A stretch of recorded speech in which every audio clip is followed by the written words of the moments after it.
Ser podcast. Las 7 de hoy por hoy. Ser podcast.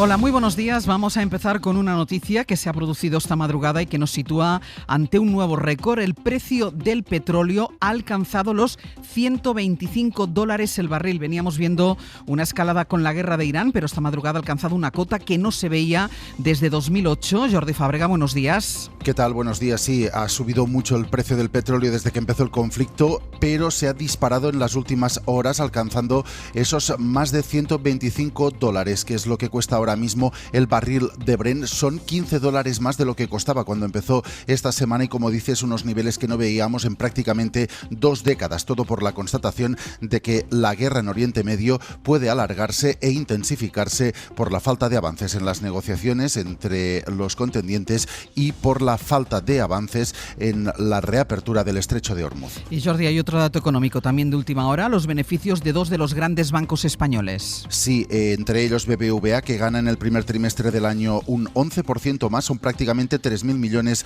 las ganancias de esta entidad. También suben los beneficios de CaixaBank, que acaba de informar que en el primer trimestre ha ganado 1.572 millones de euros, que es un incremento del 7% en sus beneficios. Jordi, ampliamos a las 7:30 en nuestro tiempo de economía. Enseguida volvemos a hablar. Esta medianoche empieza una nueva campaña electoral en nuestro país, en este caso en la comunidad más poblada de España, en Andalucía. Es allí donde el Partido Popular se juega a repetir la mayoría absoluta de Juanma Moreno o quedar en manos de Vox. Es allí, en el territorio en el que gobernó el PSOE durante décadas, donde los socialistas sabrán si se reproduce el desgaste que han acusado ya en otras comunidades. Y esta nueva cita del ciclo electoral viene marcada por las novedades judiciales, empezando por el caso de las mascarillas, por el que la Fiscalía pide 24 años de cárcel para José Luis Ábalos. A la espera de que declare el exministro, quien lo hizo ayer fue otro de los acusados, Víctor de Aldama. El empresario supuesto comisionista trató de implicar al presidente del gobierno en la trama, aunque sin ninguna prueba. José Luis Astre, hola. Hola, buenos días. Al contrario de lo que sostiene la UCO, que señala al empresario como el jefe de la red y a Ábalos como el que abría todas las puertas, Aldama intentó quitarse importancia. De hecho, se define como el último miembro de un escalafón que, según contó, tiene en la cúspide, dice él, al presidente Pedro Sánchez. Esta fue la clave de su declaración, ese intento de implicar al presidente del gobierno. Si hay una jerarquía en este caso, y que yo obviamente estoy en la banda organizada, criminal, el señor presidente del gobierno, Pedro Sánchez, está en el escalafón 1, el señor Ábalos es el escalafón 2, porque es el que daba y otorgaba, el señor Koldo García en el 3 y yo en el 4. Lo que el empresario dijo en el Supremo es que fueron Ábalos y Koldo quienes le metieron a él en una ruleta de mordidas que en parte fueron destinadas, dijo, a financiar al PSOE. Es más, Aldama aseguró que llegó a llevar 250.000 euros en efectivo al Ministerio de Transportes. Ferraz habla de acusaciones sin fundamento. Ha pedido el PSOE el amparo al Supremo por lo que califican de injurias. La estrategia de Aldama, dicen los socialistas, se basa en el engaño. La declaración de Aldama se produjo en el Supremo, mientras en paralelo seguía el juicio de la Kitchen en la Audiencia Nacional, donde ayer declaró el inspector Manuel Morocho, que fue el investigador principal de la Gürtel, caso del que procede esta pieza separada. Morocho aseguró al tribunal que sí existió una investigación paralela sin autorización judicial sobre el extesorero del PP, Luis Bárcenas. Pues para mí fue la constatación de lo que ya suponía, en base a un conjunto de indicios de la existencia de una operación de la policía. El inspector jefe de la UDEF describió también presiones, incluso un intento de soborno para que abandonase la investigación o no incluyera según qué nombres. Con este escenario, como les decía, va a empezar la campaña en Andalucía, donde la ultraderecha deja ya una advertencia al Partido Popular.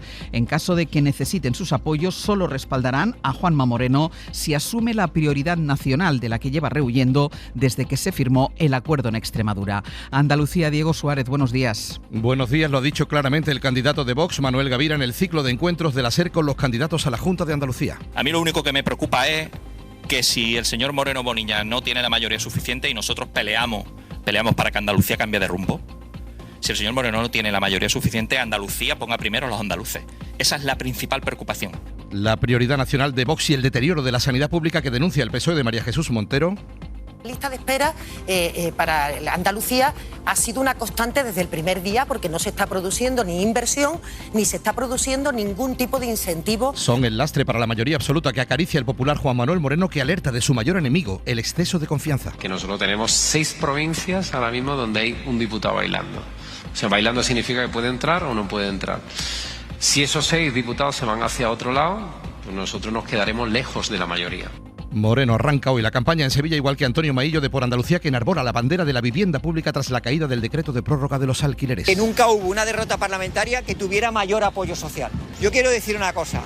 Cuando les suban los alquileres el 40%, que se acuerden de Feijóo, que se acuerden de Moreno Bonilla, que se acuerden de Abascal y que se acuerden también de quienes hemos defendido sus intereses. Las encuestas siguen dando adelante a Andalucía un crecimiento, captando sobre todo el descontento de los jóvenes en las redes. Esta noche comienza una campaña decisiva también para la política nacional. Pues así empieza el jueves, hoy es 30 de abril. Las 7 de Hoy por Hoy. Ser Podcast. Y decíamos que esta campaña tan decisiva empieza marcada por lo que ocurre en los tribunales, donde Víctor de Aldama trató de involucrar al PSOE y al Gobierno en el caso Mascarillas. Agustín Rodríguez Agún, buenos días. ¿Qué tal, Ángeles? Buenos días. Aunque fue algo más parco cuando le tocó explicar algunas de las cuestiones que apuntan directamente contra él. En todo caso, lo que sí desmenuzó es todo lo que, según el empresario, pagó al exministro Ábalos durante el tiempo que operó la red, desde las mordidas de 10.000 euros mensuales hasta el chalet en Cádiz o el piso de su expareja. Pedro Jiménez. Víctor de Aldama declaraba como acusado, podía faltar a la verdad, recordar más unas cosas que otras, y eso le ha permitido detallar cómo la trama pagó un piso de lujo a la ex de Ábalos, y eso que el exministro alternaba con otras mujeres, pero había que hacerlo porque Jessica le tenía pillado con un vídeo del que no ha dado más detalles en su declaración. También recordaba perfectamente las supuestas gestiones que hizo el ex jefe de gabinete de María Jesús Montero, Carlos Moreno, para aplazarle la deuda de una de sus empresas, involucrando a la exministra de Hacienda. Y yo me siento en 3 ocasiones con la jefa de la agencia tributaria con una orden clara de María Jesús Montero. Menos elocuente ha estado cuando le preguntaban por las gestiones para conseguir una licencia de hidrocarburos, y es que está investigado en la Audiencia Nacional por un fraude en el IVA de 200 millones de euros, o cuando le preguntaban por los contratos de mascarillas por los que se embolsó 5,5 millones de euros. Yo en mi concepto, en mi cabeza, no tengo un concepto de pagar de las mascarillas comisiones, ¿vale? Porque así se lo trasladé al señor Koldo García. Aquí todo fue legal, como en el rescate de Europa, la compañía que le pagaba para presionar a Transportes 10.000 euros al mes. Eso en el Supremo, mientras en la Audiencia Nacional el inspector Manuel Morocho relató al tribunal no solo las presiones que recibió mientras investigaba la Gürtel, sino también cómo parte de la información que recababa terminó en manos de altos cargos del PP, partido al que precisamente estaba investigando. Javier Bañuelos, buenos días. ¿Qué tal? Buenos días. Sí, el control de la cúpula policial sobre la investigación de Manuel Morocho en la Gürtel era total, y fue a más con el caso de los papeles de Bárcenas. La petición era constante en el sentido de qué haces, para qué lo haces, quién te ha pedido esto. Sin ningún disimulo, agentes como el comisario Olivera, que se enfrenta a 19 años de cárcel, estando ya fuera de la UDEF, le pedía los informes de la caja B del PP. Sería conveniente que me participaran los informes que vais haciendo, yo los veo y te voy dando mi orientación. Nunca se los dio, pero Morocho sí le entregó a Olivera un fax que encontró del empresario Pablo Crespo, en el que explicaba a Bárcenas cómo debía maquinar las empresas de la Gürtel para financiar al PP. Lo que no esperaba Morocho es dónde acabaría esa información secreta. Ya me he encargado yo de que lo tenga Cospedal. Y yo pues me quedé estupefacto. Manuel Morocho también ha ratificado que rechazó todos los puestos que le ofrecieron para abandonar su investigación, cargos en embajadas muy bien remunerados que nunca aceptó. Y todo esto planean una crónica política que deja también los acuerdos de gobierno entre PP y Vox en las comunidades. Hoy, de hecho, va a ser cuando Jorge Azcón tome posesión como presidente de Aragón, gracias a los apoyos de la ultraderecha. Zaragoza, Mónica Farré, buenos días. Hola, buenos días. Casi 3 meses después de las elecciones, Aragón tendrá presidente. Jorge Azcón es el primero que repite en Aragón. Lo hace con el apoyo de Vox, con quien ya gobernó en la pasada legislatura, aunque su unión entonces apenas duró 11 meses. Juntos suman ahora 40 de los 67 diputados. Esa frase que dice que las segundas partes nunca fueron buenas está hecha para el cine, no para la política. Eso sí, Vox, como decía su líder Alejandro Nolasco, no le quitará el ojo de encima. Nosotros seremos leales, pero también le digo, seremos exigentes, seremos constructivos, pero seremos también firmes. Seremos parte del gobierno, pero no dejaremos de ser Vox. La toma de posesión será hoy a las 5 de la tarde. Hoy por hoy noticias. Ser Podcast. Y del exterior, hoy se reanuda la ruta aérea directa Caracas-Miami, que en 2019 se puso en pausa durante la primera administración de Donald Trump. Se trata de un nuevo capítulo de las relaciones bilaterales entre Estados Unidos y Venezuela, que retoman la conexión por avión sin escalas. Corresponsal en la zona, Berta Raventós, buenos días. Buenos días. Casi 4 meses después de la captura de Nicolás Maduro, las ciudades de Caracas y Miami vuelven a estar conectadas sin escalas. Las aerolíneas American y Laser operarán de nuevo a partir de hoy con un vuelo diario, facilitando el contacto de las miles de familias venezolanas separadas por la migración.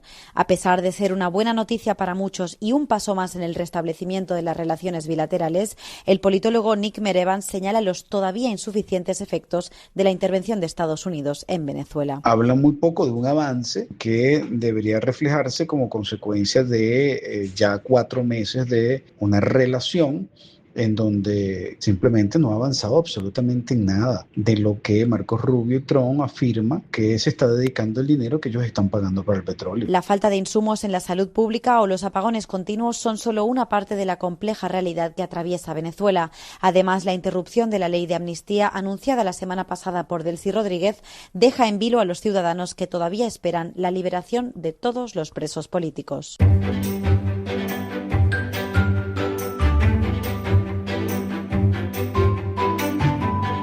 Hoy por hoy noticias. Ser Podcast. En la redacción de Euskadi está Isabel León, Egunon. ¿Qué tal, Egunon? Y en Castilla-La Mancha, Ariadna Burgos, buenos días. Buenos días. Vamos con algunas noticias de estas dos comunidades, como la preocupación y el debate que hay en torno a las partidas y los bingos de los hogares del jubilado, porque, Isa, hay dinero de por medio. Sí, hoy el PP va a aprovechar una polémica que surgió hace un par de meses en un hogar del jubilado de Santuchu, en Bilbao. Se personaron varios ertzainas advirtiendo con multas por jugar al bingo con dinero, porque la ley de juego no lo permite en los centros de mayores o en las asociaciones sin ánimo de lucro. El gobierno vasco se abrió a retocar la normativa vasca con el objetivo de brindar seguridad jurídica a la actividad, pero por el momento se mantienen que el bingo debe seguir siendo un pasatiempo, sin dinero de por medio, a pesar de estas opiniones. Es una barbaridad. Que nos quieran sancionar por un cartón de 20 céntimos, por favor. Una chorrada y sus ganas de meter baza donde no tienen que meter. Porque no hacemos daño a nadie. No lo entiendo, es incomprensible. Que enseña por toda la tarde 2 euros que nos gastamos, no más que nada porque pasar un rato, nada más, no por ganar dinero. Que vayan a las altas esferas, que allí hay más tomate que aquí en este bingo. Para un ratito que venimos aquí a pasarlo bien, no creo que sea ningún crimen ni hacer competencia con la sala de juegos. Mira, yo lo que más pierdo es 1 euro. Mira, hoy el PP va a retomar todas estas sensaciones, este debate, y va a presentar, como digo, en el Parlamento Vasco una propuesta para modificar la ley de juego, así que veremos. Interesante debate.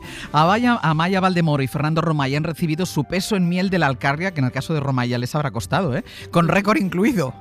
Sí, 240 kilos de miel de la Alcarria han salido de Peñalver, en la provincia de Guadalajara, para alimentar a estos dos gigantes. Con mucho esfuerzo, los mozos y las mozas de Peñalver, y a duras penas, como dices, Ángeles, pudieron sujetar la romana y consiguieron pesar a Amaya y a Fernando. Amaya Valdemoro se lleva 80 kilos de miel de la Alcarria y Fernando Romay 160, batiendo récord de miel entregada. Ambos se han mostrado muy cercanos con la gente y muy agradecidos. Y nada, nos encanta estar aquí porque lo rural es lo que mola, lo sano, la naturaleza, los animales, las abejitas. A mí me llamaban abeja maya. No voy a ir al campo esta primavera, porque como me vean las abejas van a ir a por mí diciendo este es el hijo de su madre que nos ha hecho currar como bestias. O sea.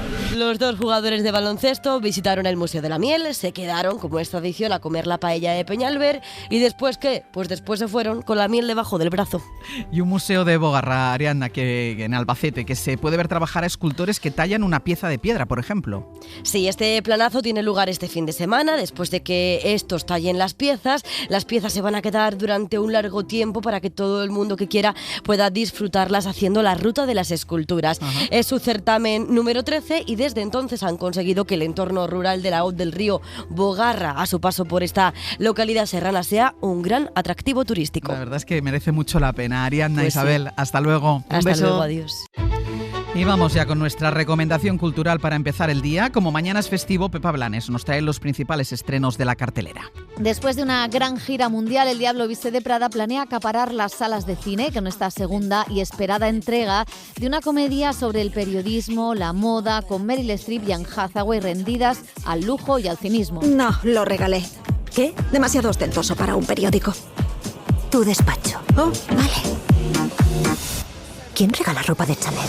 El cine alemán ha canalizado el trauma de la Segunda Guerra Mundial a través del cine y se suma a esta revisión el cineasta de origen turco Fatih Akin en La isla de Amrun. Es una preciosa historia contada a través de los ojos de un niño que descubre que su padre es nazi. Esta maldita guerra de Hitler se acabe. Fue una de las grandes sensaciones del Festival de Cannes el año pasado. La nueva película del cineasta chino Vigan, Resurrection, es un bello homenaje al cine con todo un despliegue visual y un impresionante plano secuencia. ¿Qué puerta no puede abrirse nunca? La puerta de la mente. De cine español tenemos un drama judicial que indaga en cómo se cae la corrupción fácilmente. Es Los Justos y cuenta con Carmen Machi, Vito Sanz o Pilar Castro.